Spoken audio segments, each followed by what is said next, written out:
Radio Espace, les grandes gueules. Leur spécialité, c'est la démesure totale. Tant qu'ils ne changeront pas, nous ne changerons pas non plus.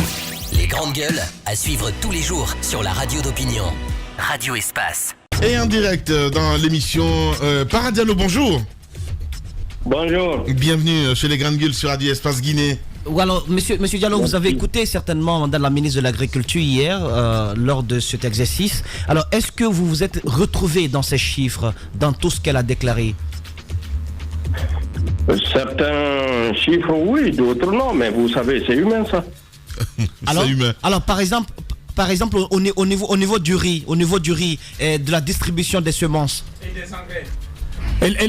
La ministre a mis en avant des statistiques en termes d'approvisionnement du paysanat en engrais. Elle a indiqué qu'en 2010, donc la Guinée est passée de 2000 tonnes d'engrais distribués aux paysanat guinéens en 2010 à 100 000 tonnes. 100 000 tonnes donc, d'engrais importés, donc qui sont à portée de main du paysanat.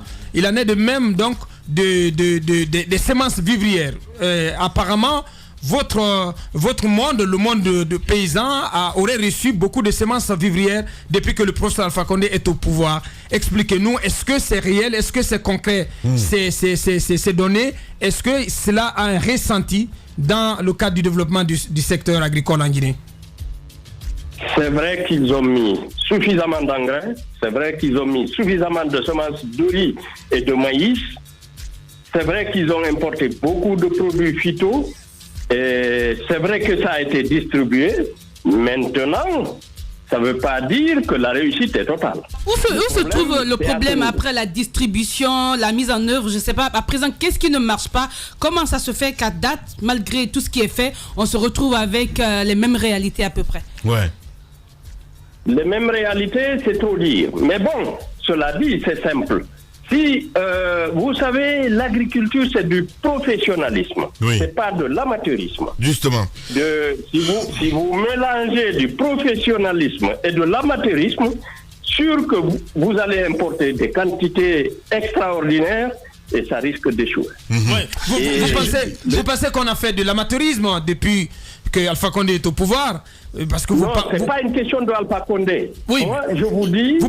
Et à un moment donné, il faut qu'on essaye d'accompagner les professionnels, qu'on les aime pas, et que à sortie, on demande à ces professionnels quelle qualité, quelle quantité, à titre d'exemple, de riz, de quelle provenance, parce que si on importe, à titre d'exemple, du riz sénégalais, de la vallée du fleuve, qui ne marche pas en Guinée, et on importe des quantités extraordinaires, c'est bien qu'on a importé, mais la qualité fait défaut, et donc on va se retrouver avec des semences dans...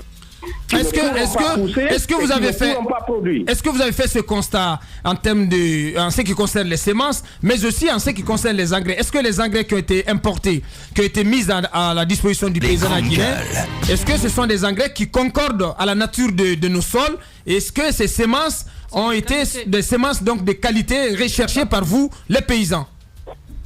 La qualité des engrais importés par Tougouna ne sont pas bons, mais je crois que le gouvernement a pris la décision d'importer cette fois-ci du Maroc, et la qualité marocaine est meilleure qu'à Tougouna. Donc ça récompense, enfin, ça a changé un peu la donne à ce niveau, pourvu qu'on continue à importer des engrais de qualité, parce que la quantité c'est bien, mais la qualité est meilleure. Alors, à vous écouter, il y a un véritable problème quand même, mais vous ne voulez pas dire exactement c'est quoi. Dites-nous, vous parliez tout à l'heure d'amateurisme, le problème se trouve où? Parce que vous avez en même temps dit que ce n'est pas le chef de l'État. À quel niveau ça bloque réellement? Vous savez, le Guinéen, le pauvre, l'Africain, généralement, il connaît tout, il sait tout faire. Et quand on sait tout faire, jusqu'à présent, on n'a pas pu nourrir correctement notre population parce que on lie trop la politique à l'économie, et les grandes décisions politiques, c'est bien, mais l'application fait défaut. Et à ce niveau, il faut qu'on rectifie le tir. Rectifier le tir, mais la question de Mafoudia est simple. On ne parle pas politique dans cette émission. On a envie de savoir votre quotidien. C'est aussi simple que ça, Paradialo. C'est la raison pour laquelle elle posait la question. Où se situe le problème? C'est important. Voilà. C'est important que nous sortions, par exemple, du débat de personnalité et de leadership. Ouais. Parce que c'est ce que je suis en train d'entrevoir. Et aller sur les questions de fond. C'est quoi le véritable problème? Si on vous le demandait, le problème de l'agriculture aujourd'hui en Guinée, c'est quoi, très cher monsieur? Ok. Le problème de l'agriculture guinéenne, il faut l'organiser. L'organiser au niveau du groupement. L'organiser au niveau des unions, des fédérations. Il faut l'organiser au niveau des businessmen de l'agriculture. Pour que tout ce monde se mette ensemble pour décider qui fait quoi, qui est professionnel en quoi. À titre d'exemple, on a mis suffisamment de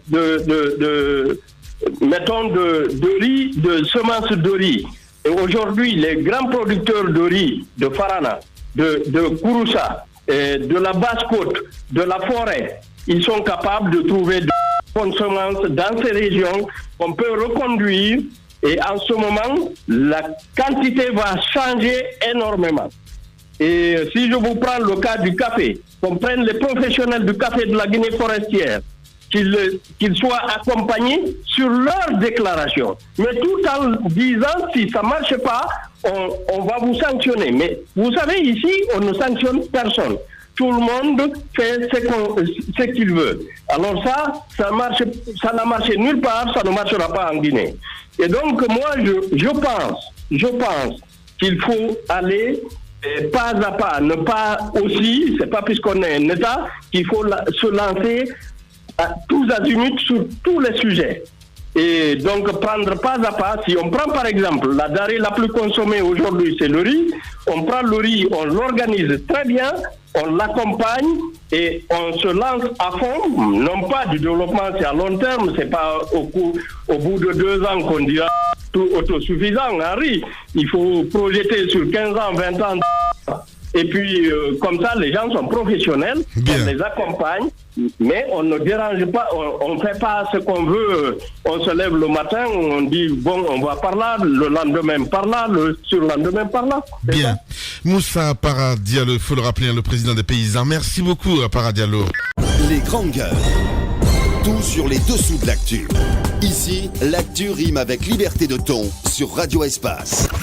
Dans la deuxième partie de l'émission, nous allons décrypter évidemment le passage hier de Cellou Dalein Diallo, ce matin d'ailleurs, voilà, sur RFI. On va s'intéresser aussi à la Lonagui. Chérif Aïdala doit fournir ses preuves de l'ITT.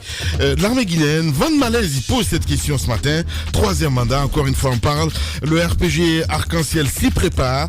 On va parler aussi de l'élevage. Tout ceci développé dans moins de 10 minutes.